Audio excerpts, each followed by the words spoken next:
here in the middle would be great. And Ted. And wonderful. Ladies and gentlemen, welcome to the second of our superb panels on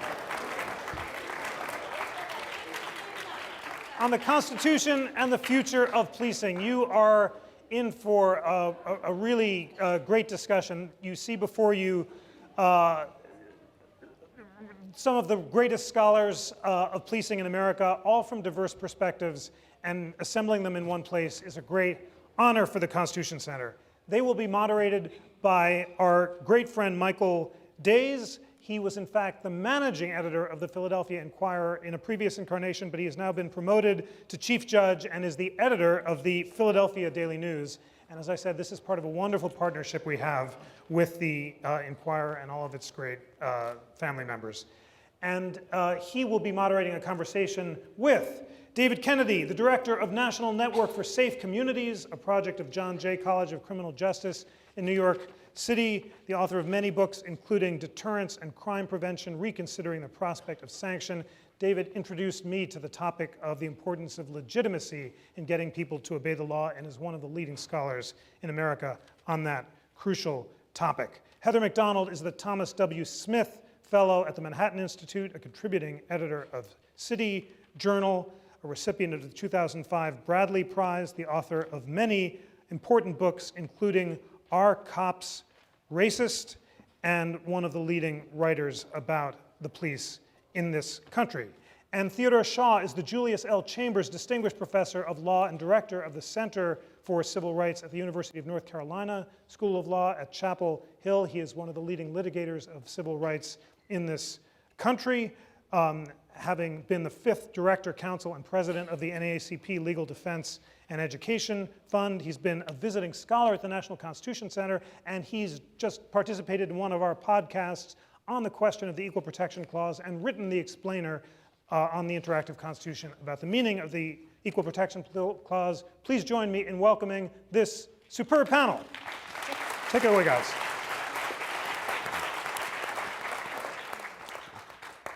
Thanks so much, Jeff. I think the commissioner really set it up nicely. His presentation was riveting. But I wanted to, while we work our way to what does policing look like in the 21st century, wanted to unpack it a little bit and say, how did we get in this mess? It was almost like, a Facebook status, because we're primarily talking about black people and brown people being policed by other black people, brown people, and white people. But it's, it's really complicated. And it got to be complicated over many, many years, I think many, many decades. So if you guys would weigh in a bit on how did we get to this point?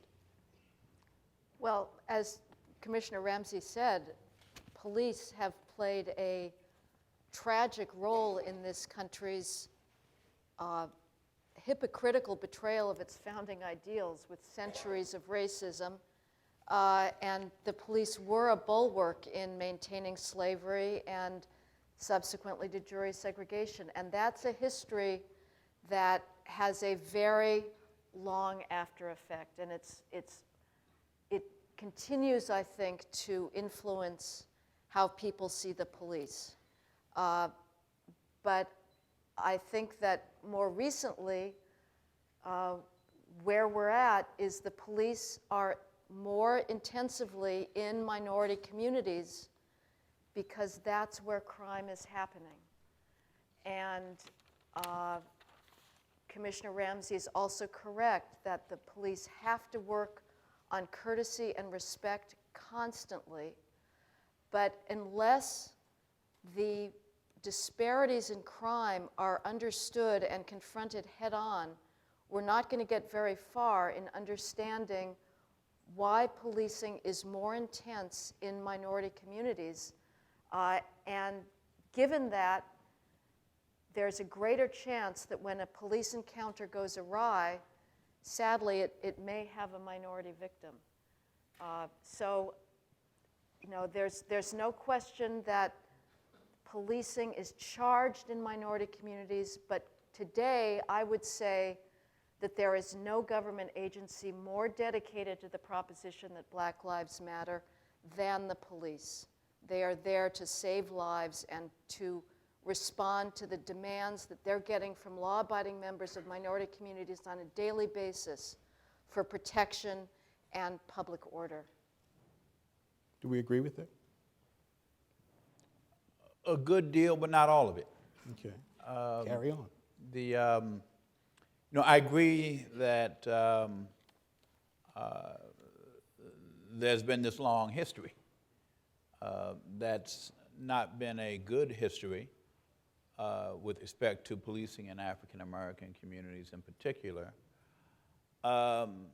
Certainly there are crime statistics that come out of minority communities, although I want to say a word about that too, because there are a number of different things going on.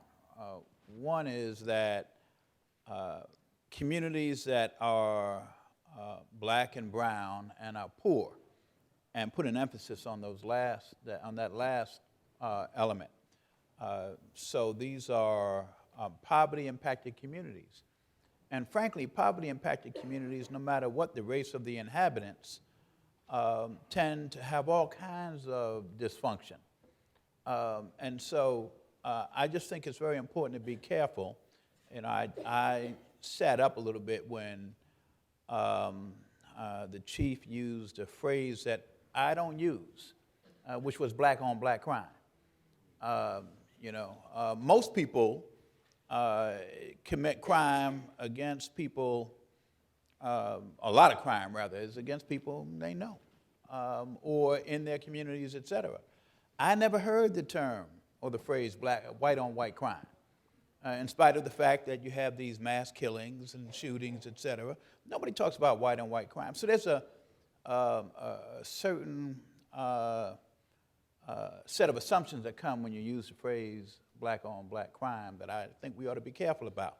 I'm not saying there's not crime in the black community. I always say that there are internal demons and there are external demons within African American communities, just like there are in all communities. But there are peculiar demons in poverty-impacted communities. One more piece on this. A lot of what I have thought has driven relationships between law enforcement and members of the African American community and black and brown community has been done in the name of the so-called war on drugs.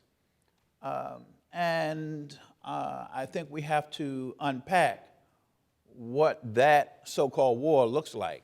You know, when you have people who are charged with law enforcement and they have they're part of a war, there's a certain mentality that's going to come to this.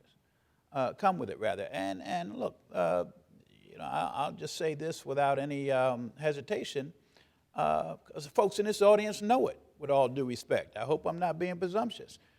White folks use a lot of drugs. There's a lot of drugs being used in white communities, but you don't have the same policing and reaction to that, and we could talk about all the reasons that's so. So I think there's a lot that has to be unpacked here. Finally, and I think what Heather just said is, I agree with this. This long history, if you look at almost every, whether you want to call it riot or urban rebellion, whatever you want to call it, just about every one has been initiated by an interaction with law enforcement, and more often, but not always, black men, sometimes black women. Often resulting in death. And we could go down the list and talk about it, from the 1919 riot to the 1943 riot, down through the 60s in Newark and Harlem and Watts and on, up until most recently. So this is a long-standing set of problems. Heather's right about that. Why is black on black crime so offensive to you, the term? Why is it so offensive to you? Offensive to me? Mm-hmm. Because people, I think, in people's minds, they hear black on black crime and they jump to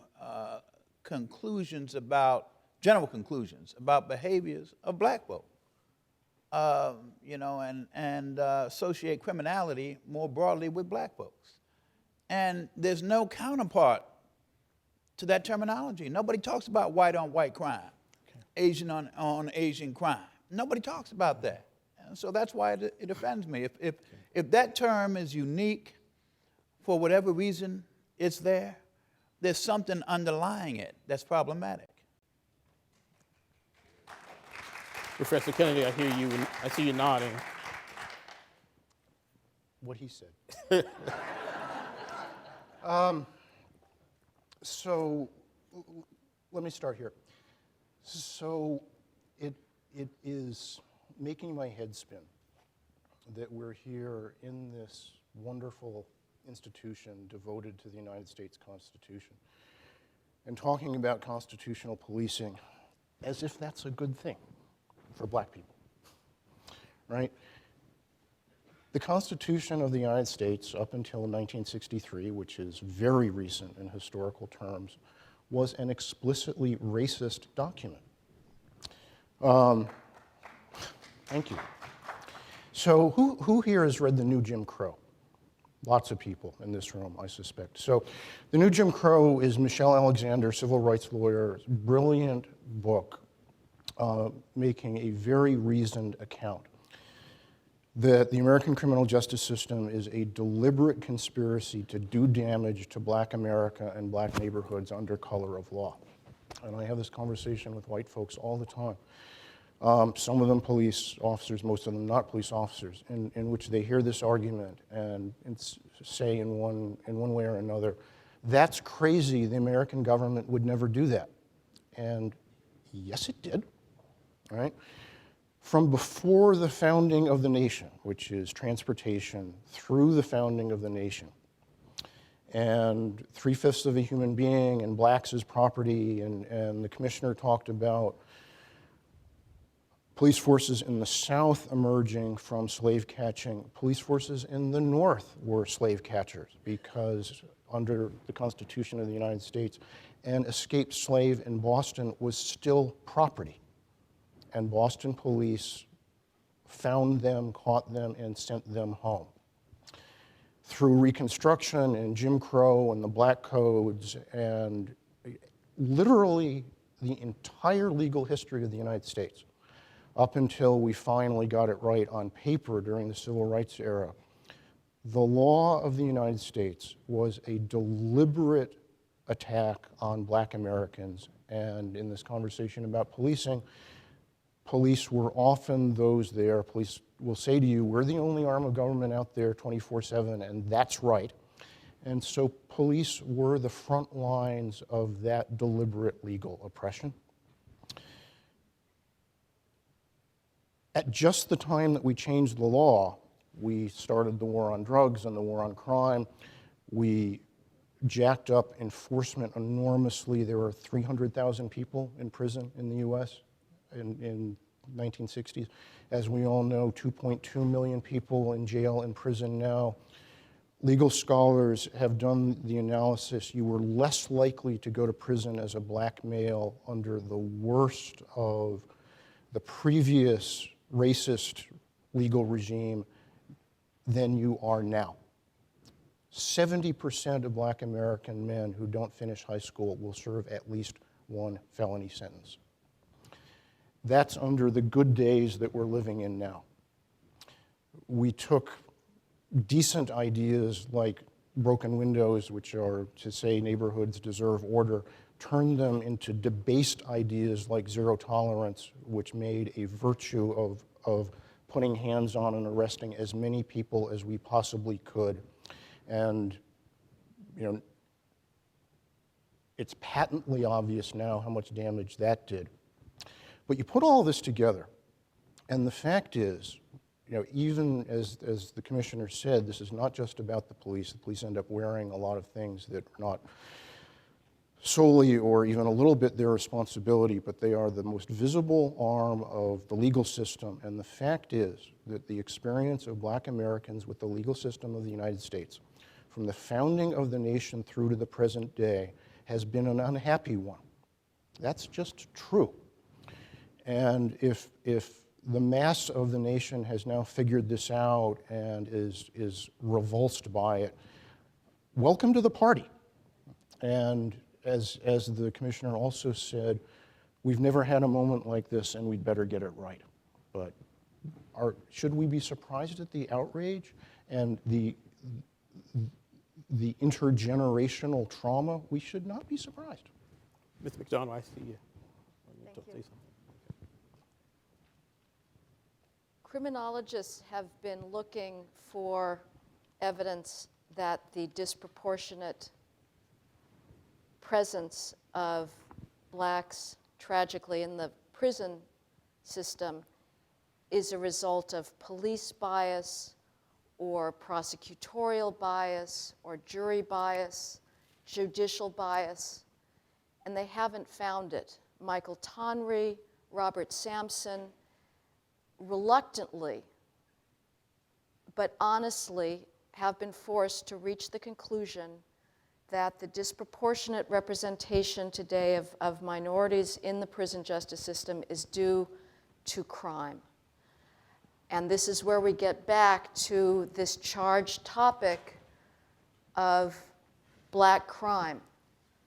And you cannot talk about policing or the criminal justice system today without looking at some uncomfortable data, which I'm going to present now, and it's breaking a few taboos.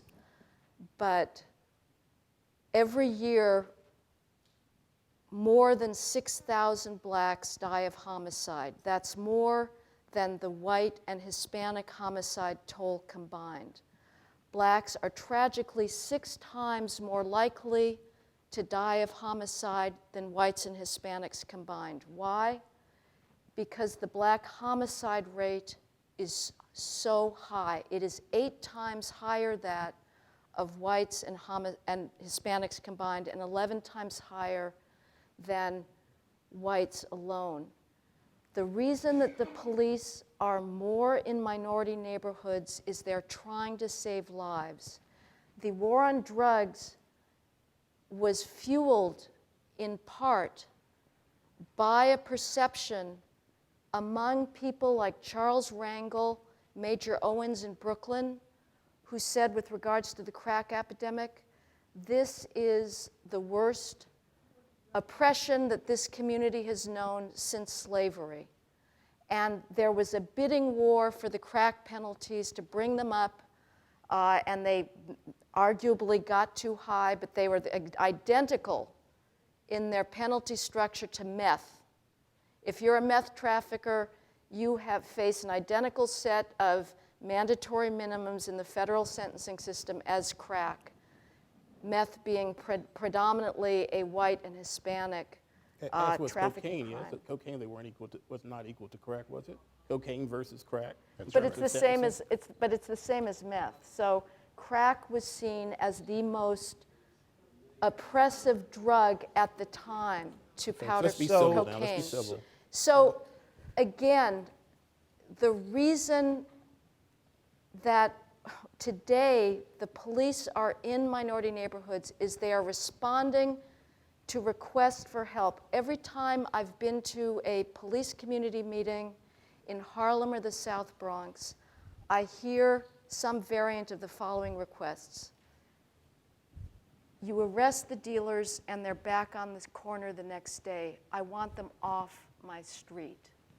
There's kids in my lobby hanging out, smoking weed. I'm scared to go into the lobby. I met a cancer amputee in the Mount Hope section of the Bronx who said the only time she felt safe to go pick up her mail was when the police were there. She said, please, Jesus, send more police, because there were kids hanging out and trespassing. The police cannot respond to those heartfelt requests for order without generating the type of racially disproportionate statistics that the ACLU may use against them in a racial profiling lawsuit. So let me say a few words about this.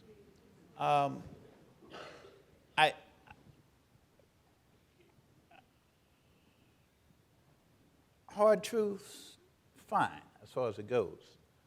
But let's take one thing off the table so that we can all be clear. Just take this off the table. I assume that you are not arguing that there's something inherent in black folks that makes them more criminal. I've said nothing to that effect. I know, I'm that's why I talking said about I the want to take that present off the condition. table. Okay. Okay? Thank you. So if that's right, then I think what we're talking about is something that I tried to allude to before. Black communities have a lot of dysfunction, not because they're black. The people in them happen to be black, but it's the conditions that have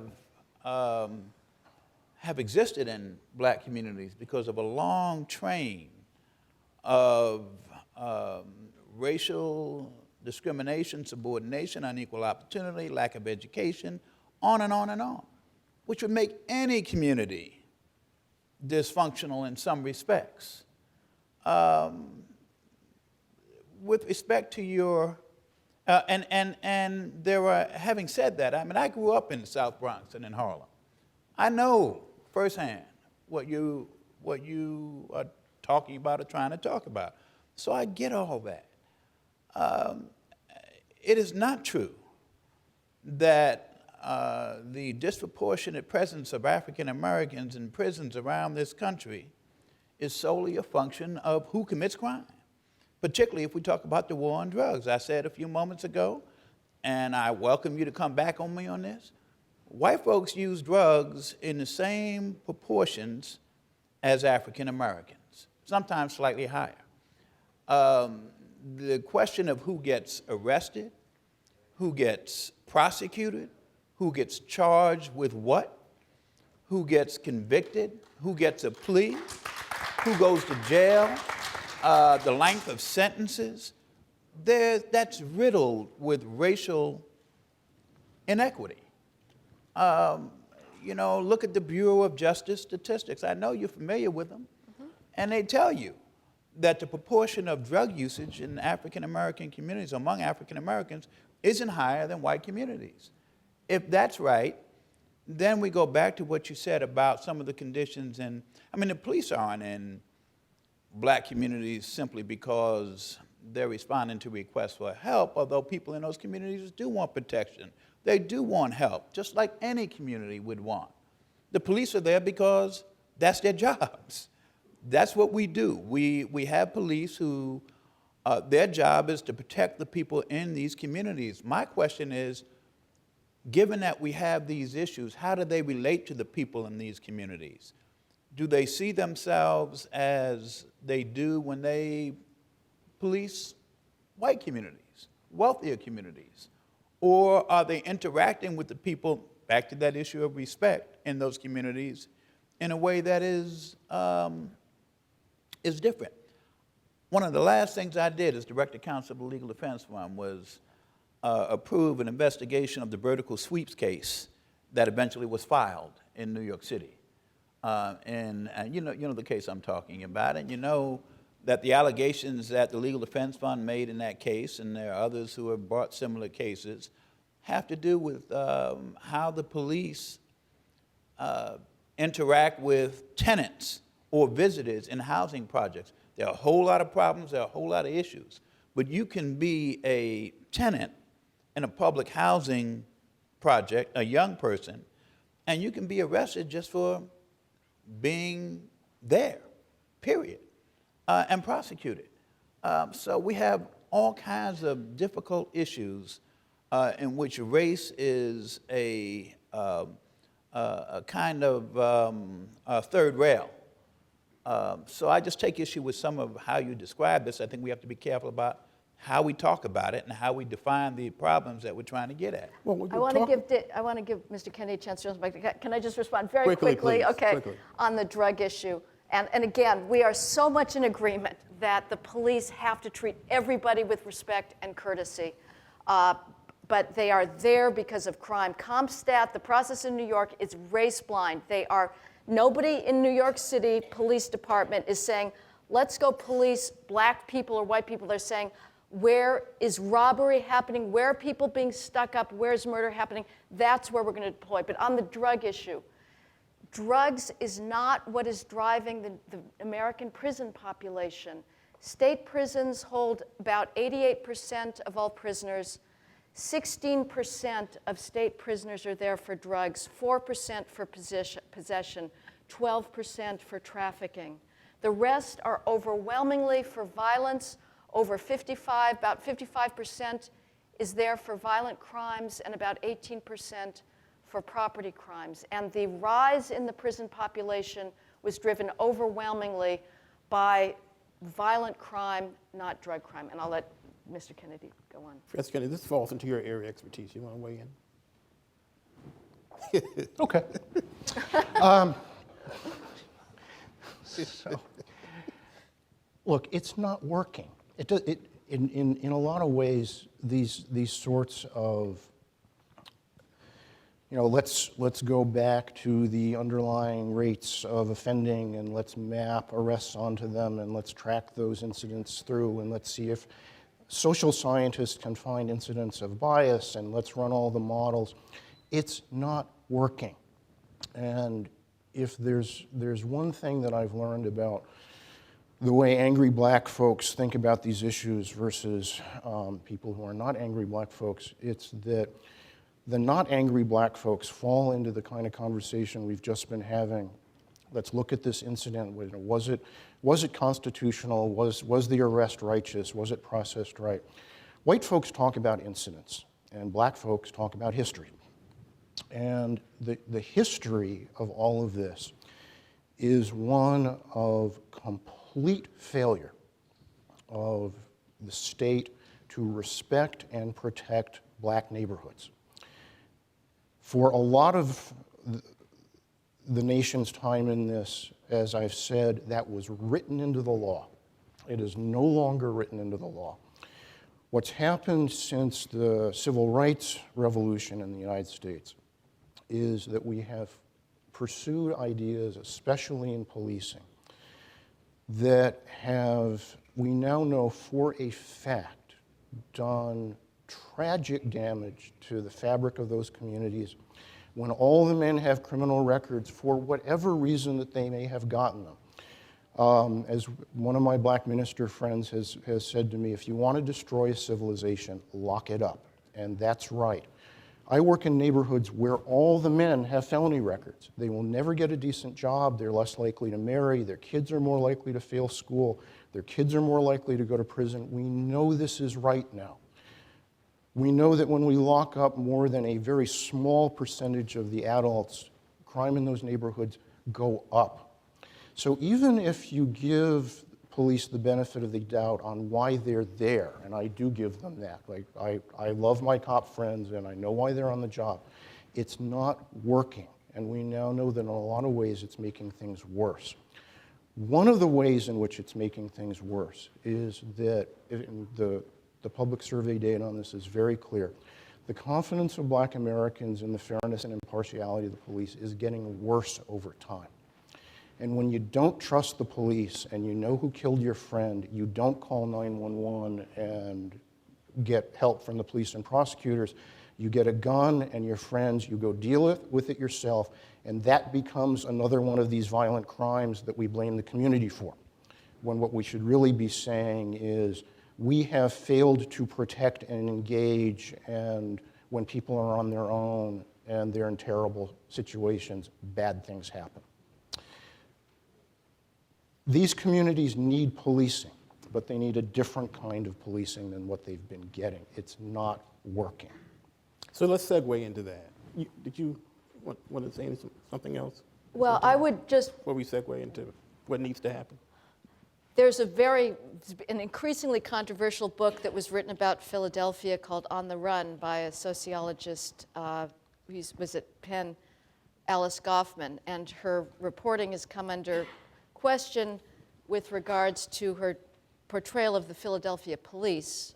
She was making up a lot of things, but she did describe two worlds in Philadelphia neighborhood: the clean people and the dirty people. And there's lots of people in poor communities that are not getting involved in crime.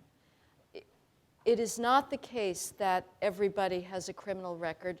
This remains a moral choice. Yes, there is an an appalling hypocrisy in this country's history that must be a source of continuous rage.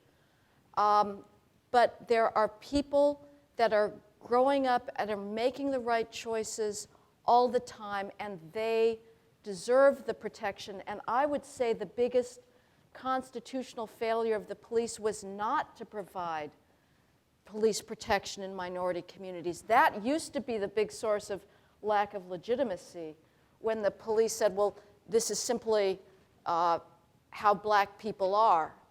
And now with data-driven policing, that is not possible, and the police listen to those community demands. The biggest problem, I would say, is the lack of fathers. This is family breakdown is happening across the country. I think we're veering off into another panel. For me, this, kids need their fathers, and So, look. it's not an issue of poverty, it's a question of family structure. Oh, no. Yes. It There's is- lots of it is- poor no, people that let are me- not committing crime. Of course there are. But, I appreciate you guys. Just make your point, and then let's move on. what? Do you make a quick point? Yeah, Sir. but what happened? Okay, my apologies. But here's what my reaction is to. Young men in particular, but also young women, in New York City, the city I know, and the city I grew up in, nowadays, if you live in poverty-impacted communities, public housing, or the tenements of the Bronx or Brooklyn or wherever, those that are left, I'm thinking about the gentrification that's driving people out. But if you live in those communities, it is very difficult, even if you are doing your best to keep your nose clean, to stay out of the way of the police. A lot of these kids get stopped, frisked. You know about the stop and frisk lawsuits. You know about the statistics. Over 500,000 a year a few years ago, being stopped repeatedly. Some of them, weed on them. Then they get channeled into the criminal justice system with a record. I think we know all this. It's not just a question of Comstat and these statistics and the police approaching policing in a way that builds relationships with the people in that community, and particularly those young folks. I'm not trying to demonize the police. Lord knows we need the police in poor communities. And yes, there's crime. But I'm talking about the way too many police, not all of them, interact with people in those communities in ways that are disrespectful, that's profane, that assumes criminality. That's what the experience of people in these communities too often are. Now, that doesn't mean that people still don't ask the police to help them and to be present and to police those communities. They want that. But they also want to know that they are not going to end up in a bad interaction with the police, or when their son goes out into the street, even if he's unarmed and not engaged in criminal behavior, he's not going to be stopped, frisked, or worse. That's what we're talking about. On fathers, look, we used to have a family structure in this country that we thought was ideal, even though, frankly, with respect to African Americans, that structure wasn't respected by the larger community, and to some extent, there came a point where there was a lot of blaming victims. But family structure is changing not only throughout the United States, but around the world. Women are making different choices. If you are saying to me that children need both parents ideally, absolutely, absolutely. I'm more interested in the conversation and how mothers and fathers are both engaged with their children than other kinds of finger-pointing conversations. You may be aware that there are a lot of black men who are very active in making themselves present not only with respect to their children, but other children in their communities. A lot of that is going on. 100 black men, have you seen some of what they're doing lately? Going into the schools, welcoming kids to schools, So I'm just not interested in having black folks beat up. I'm not going to stand for it. Well, let's talk a little bit about how we make things better. I'm thinking we all have our smartphones now. To the commissioner's earlier point, there's no one who is not being videotaped at any given time. Yeah. And that's got me thinking about the Tamir Rice case, where it appeared that the police showed up, thought they saw this kid with a gun, and shot and killed him. And then we found out over the weekend that 2 independent investigators, commissioned, I guess, by the prosecutor, said that the police acted within the rights of the U.S. Constitution. So I'm wondering, is the glass half full or half empty in terms of how we make this thing better? I mean, clearly the video has brought more attention to what we've all been talking about for many, many years. Yeah, absolutely. And in that case, I'm sure that police officer or those police officers did not go out that morning and say, I'm going to kill a black boy or a black man. I'm sure of that. As sure as I can be. Whether they could have handled that situation differently, how the police, should they have pulled right up to him the way they did instead of getting some distance and then trying to assess what was going on? That's another set of questions. Obviously a tragic case, but it's not enough to stop there. I think we have to ask how they handled that situation and whether it could have been handled differently. There's a degree of Monday morning quarterbacking, there's no question about that. But when it happens in the context of a long train of these kinds of deaths, I understand how people react to that and may not draw a distinction between one that might be a tragic, death that isn't part of the usual pattern, or whether it's part of that pattern. That pattern, there are too many lives being lost. Well, yeah, there are.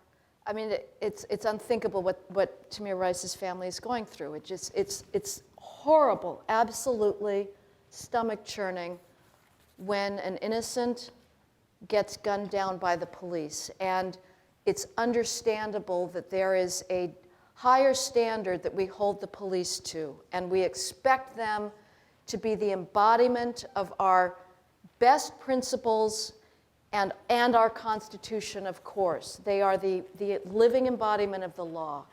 And when police encounters go awry and take innocent victims, the police are as horrified by this as anybody else, and tactics need to be constantly trained to try and avoid this. So we could end the conversation there, but I'm going to say again that with the disparities in crime that we see and the shooting disparities, let me give you an example. Mr. Shaw talks about the controversy over stop, question, and frisk in New York City. For a long time, the New York Times was running a series about the 73rd Precinct in Brownsville, Brooklyn, that they said had a high stop, question, and frisk rate. What they never pointed out was that the per capita shooting rate in Brownsville, Brooklyn was 81 times higher than in Bay Ridge, Brooklyn, a few miles away. The stop rate in Brownsville was 15 times higher than in Bay Ridge, much lower than you would expect. The people, the law-abiding people in Brownsville have an 81 times higher chance of getting shot and perhaps killed. That is a Black Lives Matter problem. But until that crime rate is brought down to what it is in Bay Ridge, you're going to have more police officers there, and every time there's a shooting, the police are going to be looking to make stops in order to prevent a retaliatory shooting. They are going to be looking to use their Terry power to stop people on outstanding warrants if they see suspicious behavior, if they see known gang members hanging out on a corner. That is going to drive those statistics that after the fact get seized upon as evidence of racial bias or racial profiling. I feel like we're playing a little ping pong here. Let me get some of these questions in Sure. from the audience. All right, although I'd like to come back to it. I know you would. As would I.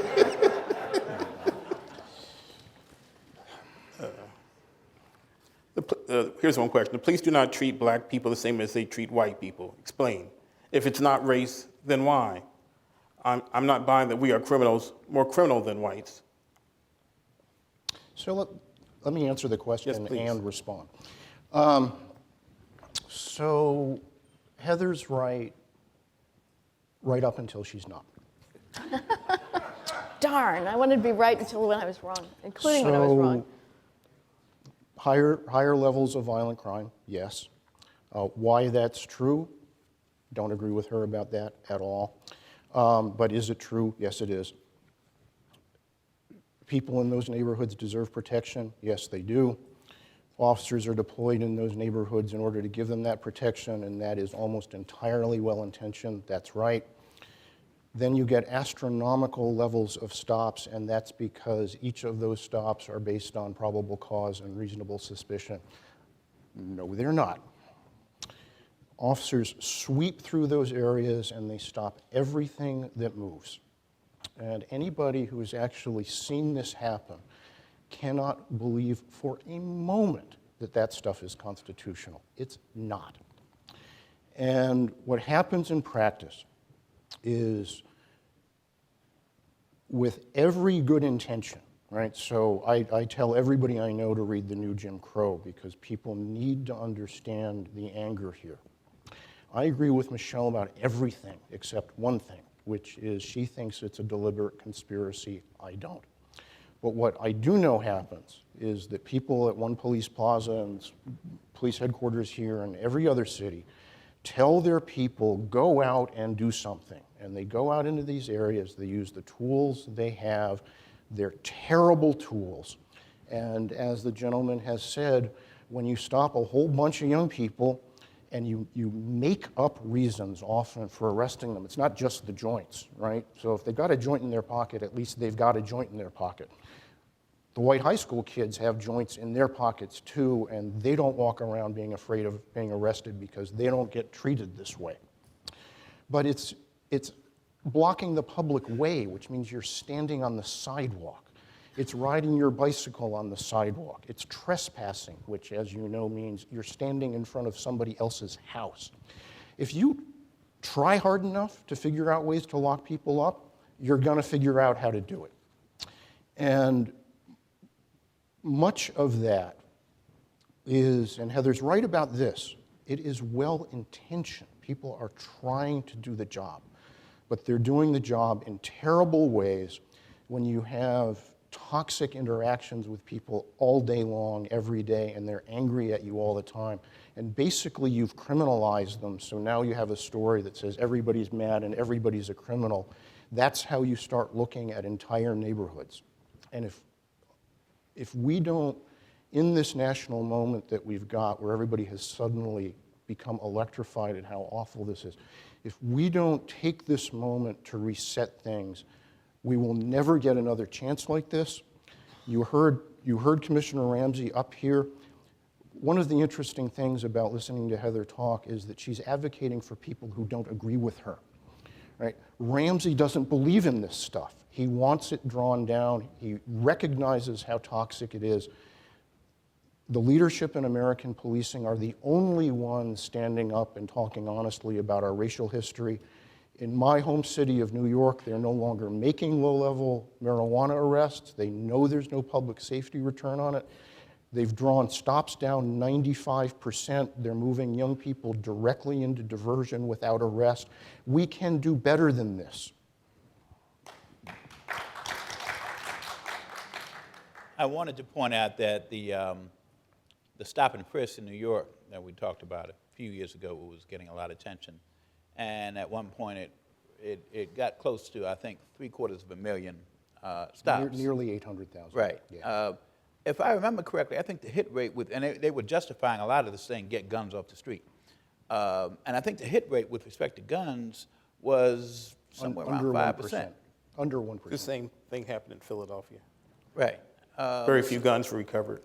So, you know, yes, Brown, if you have a problem like Heather described in the 73rd precinct, yeah, I get it. You flood that area, you try to, you know, to see if you can remove guns from the street or whatever. But this was the entire city, or at least where the black and brown people lived. It was the Bronx, it was Harlem, it was, Brooklyn, it was Queens, it was the entire city.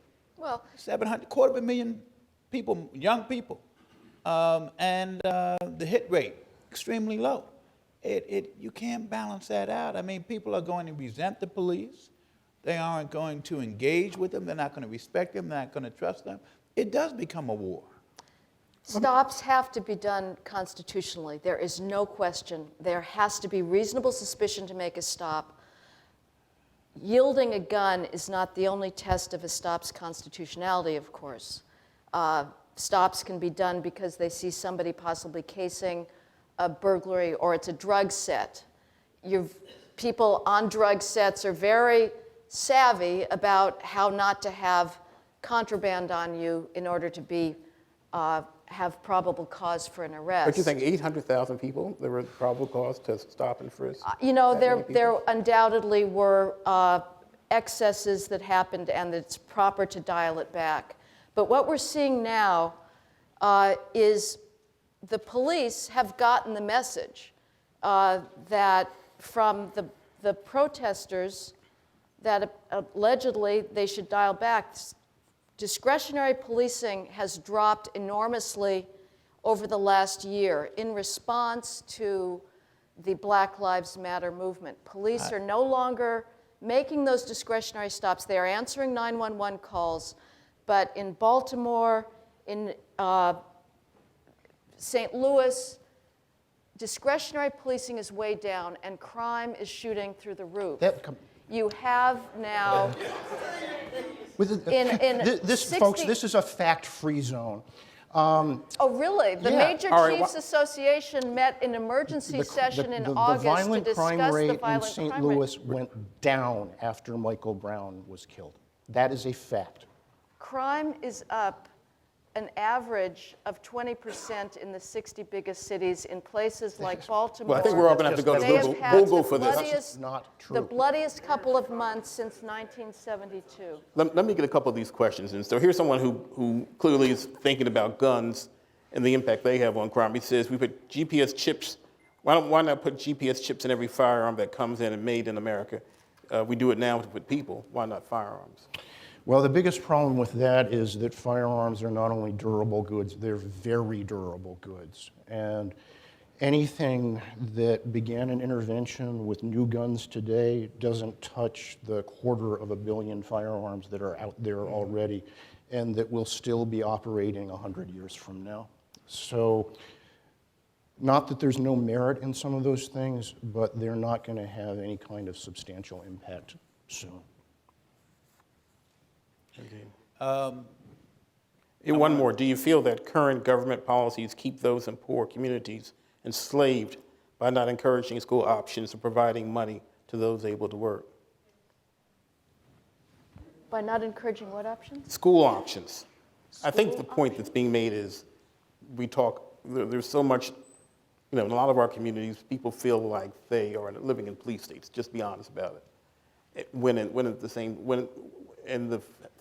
When you could argue that people should be uplifted by discussing education. Let's just keep this on the criminal justice front. So here's what we know about the overlap of those issues. We know that when the density of criminal records and going to prison and returning from prison reaches the point that it in fact has in a lot of these neighborhoods, it has a permanent depressing effect on people going to school, right? If there's no way that your education and your training is going to get you a job because you're not going to be able to pass a background check, there's no reason to do that. We know that you can't pass those background checks. We know that men are less likely to stay with their existing family or form new ones. they're less marriageable, and we know that their kids are more likely to fail both school and go to prison. We know all of that's just a fact. So we know now that mass incarceration and the way we've been treating these neighborhoods has become a new root cause insult in these neighborhoods. We've traditionally looked at things like education and healthcare and access to economic opportunity, and that was always legitimate, and it still is. The unintended impact of the way we've been doing criminal justice in these neighborhoods, we now know is that kind of root cause insult. I would say New York City has had an 80% crime drop since the early 1990s. In 1990, there were 2,245 homicides. Last year, there were about 350. That's about an 80% drop. The biggest beneficiaries of that crime drop have been minority communities. There's 10,000 minority males who are alive today who would have been dead had homicide remained at its early 1990s levels. That has transformed communities, allowed kids to come out, learn to ride their bikes on the streets, and the reason crime came down was a policing revolution that began in New York City and spread nationwide, data-driven, holding commanders accountable, and paying attention to the small things. If Professor Kennedy is undoubtedly correct, if we could do this differently, with less criminal penalties, if there were programs that worked, that would be fabulous. But let me just again give you a sense of what the police are hearing and the dilemma that they face. In June, I went to the 41st Precinct in the South Bronx to a community meeting. A man and many other members of the community were saying, we want a police watchtower on the corner. This is one of these big surveillance towers that the police put up in high crime neighborhoods because they felt, the community members felt there were so many shootings. A man said, every time there's a shooting, I run because I'm terrified that my kids have been shot. This is not happening in Battery Park City or Greenwich Village. So are the police supposed to respond to these people that are saying, we want more policing? They were saying, there's kids that are gathering, 100 kids beating each other up on the corner. We want you to do something about this public disorder. So the police are being pulled between voices like Professor Kennedy, who are rightly saying, we want less policing, the carceral... different policing. Well, different policing, that's what they're trying to do, but they have to respond to those requests for order and safety. There was an elderly woman who broke out completely spontaneously and said, I love the police, they're my friends. Those voices exist. There's no question that the angry voices exist in the community, but there are many people who say, the only time I feel safe is when there's police there, and they deserve some recognition in this debate as well. And of course, the police can always do more to be more courteous, but let's also be honest, the Justice Department research has shown for decades that the biggest determinant in police-civilian behavior is the civilian behavior. If the civilian uses force, escalates things, the police are going to as well. So there's two sides to this question. And yes, that we rightly hold police to a higher standard of behavior, but the ultimate driving issue in policing today is crime. So I'm tempted, I won't do it all. I'm tempted to start naming the names of the Amadou Diallos of the world across this country. Unarmed black men, not engaged in criminal behaviors in communities where, yes, there's crime, but who lost their lives. I'm not saying, I hear the horror stories about crime and what happens, although there's some contradictions. I mean, you talk about crime going down since the 90s. Yes, it has been going down. There are some people who don't think it's all attributable, some of it may be, to policing. Some people think that some of the people in these communities, deserve some credit for crime going down. I mean, it's a complex set of stories. The one thing I had to come back to, though, that I cannot let stand, it's deeply problematic, and that's the softest way I can put it, to suggest that those who protest, as jolting as their protest today might have been, tonight here, I was jolted, when they got up, but it's deeply problematic to blame them for increases in crime. To suggest that when they exercise their First Amendment rights and they point to what is a real problem, whether we're talking about in South Charleston, in St. Louis, in I can go Oakland, go on and on and on. You know the names unless you have your heads buried in the sand. And I know you don't want to suggest that they can't protest about that or create a movement to try to address that and to get the police to change some of their practices upon pain of being blamed for increases in crime. I have faith in the police being able to walk and chew gum at the same time, to police well with good practices and policies without engaging in conduct that takes the lives of innocent black people or brown people or anybody else. The police can do that. And my God, they should be able to protest those issues. That's part of their rights under the First Amendment. Of course they should be able to protest, and We're they getting- are right to exercise those rights. We're getting to the end here, and I want us to leave, I hope, with the audience feeling like they've got some stuff to really think about that may begin to end these issues, these challenges. And I know they're very complex. We've been talking about them for 200 years plus. What's working? What's working nationally? What's working? What could work in terms of the police and our various communities feeling like they're in partnership to solve crime, in partnership to elevate communities? So I think the single biggest bright spot here is the fact that if you really know the better folks in the business, police leadership across the United States realizes that they need to do better. And as you can tell from today, I'm perfectly willing to be extremely critical, but I'll insult everybody by the time I'm done, so here goes. The better folks in the business are the only ones who are standing up in any walk of American life and saying we have to finally face the racial realities of our history. The people wearing the uniform of the agency that I command have done terrible things. We're not going to say any longer that the excesses or the mistakes, the criminality done by people wearing this uniform up to the civil rights movement. I wasn't there, so it doesn't count. This institution did that. It does count. I'm going to own it. When we treat everybody in the neighborhood as if they're a felon, we turn them into felons and we destroy their neighborhoods without meaning to. We're not going to do that anymore. We're not going to, you heard the commissioner say it, just because we can do it doesn't mean we should do it. We're not going to make some of these arrests that we've been making because we see that they do more damage than they do good. And it is, in a lot of places, approaching a kind of reconciliation moment.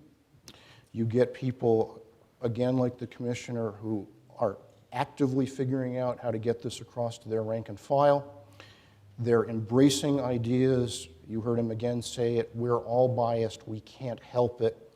We're gonna undo those implicit biases. We're gonna teach people how to treat people with respect. You can train this. He said, you have people who can walk into the angriest situation and calm it down. What he knows is he's got people that he can walk into the calmest situation and it will end up being a riot, right? And you can tell the difference between those two things, and you can teach it in the academy and in in-service training. The field is, in fact, seizing this moment.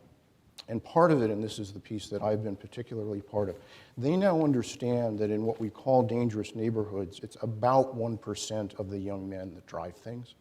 And most of them are more scared and trapped than they are psychopaths. And they're backing way off from this zero tolerance nonsense. They're engaging directly with that small high-risk population. It's going on here in South Philadelphia. It's worked beautifully.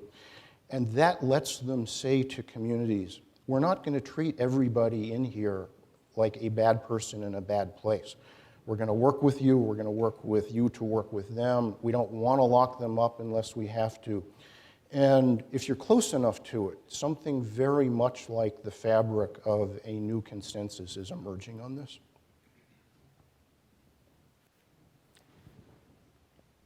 Again, you cannot overdo training and courtesy. The police have to be adamantly told that every time they make a civilian stop, they should explain why they made that stop. They should not allow that person to walk away feeling that he or she has been abused. The police owe it to be transparent. It is appropriate that there are full investigations every time the police use force. And obviously the police have the option always of using their discretion not to make an arrest. If it's a question of a quality of life problem, of somebody drinking on the street, violating public drinking laws, you don't have to make an arrest. You can pour out the liquor and give a warning and say, come on, let's get off the corner. But if you don't intervene in that public drinking, you may end up with a knife fight or a shooting 5 hours later. So the police, of course, they need to be reinforced in courtesy, using their discretion. The end point is not making an arrest. The goal is to bring criminality and disorder down. And of course, we are right to mourn and remember Amadou Diallo, Walter Scott, Tamir Rice, every person who has lost his life to a police mistake is a tragedy. But let's also remember Marcus Johnson, a 6-year-old boy who was shot in St. Louis at the same time that there were, once again, protests in Ferguson demanding the resignation of the entire police department. Let's remember the 3 children 5 years and under who have been shot and killed in Cleveland over the past year, or the past 4 weeks. There are also victims of crime that deserve equal attention than we've been giving over the last year. Yes, the police can always do better, but again, the real problem here is the fact that people are growing up with disparate chances of living to 21 because of crime in their communities. And that, I think, is an equally problematic civil rights disparity. That the police, at this point, I think, are the most successful agency we've got in trying to bring equal safety and ability to live free from fear to all communities. So I agree with much of what you just said, a whole lot of it. I want to, though, emphasize the distinction between, a death is a death. You're right about that. But there's a distinction between what the Black Lives Movement, Matter movement, have been talking about and what their expectations are. It's one thing when you have a young person who is lost, misguided, engaging in criminal behavior, taking the life of somebody else in that community. And within the African American community, we mourn those deaths every day. There are families, there are children. So we don't need folks to tell us about the significance of those losses. That's one thing. And I said we have demons internally and externally within African American communities. The police we have another expectation of them. They have a tough job, there's no question about it. There will be tragedies from time to time, given the nature of the job. But it's not all mistakes. You know, Walter Scott, I didn't see the mistake in that video. You know, there's something else happening here in some instances. And people in black communities have been talking about it for a long, long time and have been treated as if we've been crying wolf. Now we have these videos. And so, you know, it can't be completely denied. I think there are some good things going on. Some police departments are saying, yes, let's have body cams. All the questions that the chief raised earlier, profoundly important questions. I think part of the answer to what can be done that's positive, you know, Chief Ramsey was talking about some of that. Sit at a table with, you know, civil rights advocates, civil liberties advocates, talk about those kinds of issues. He was raising real issues. Those kinds of discussion, that dialogue is so important. For me,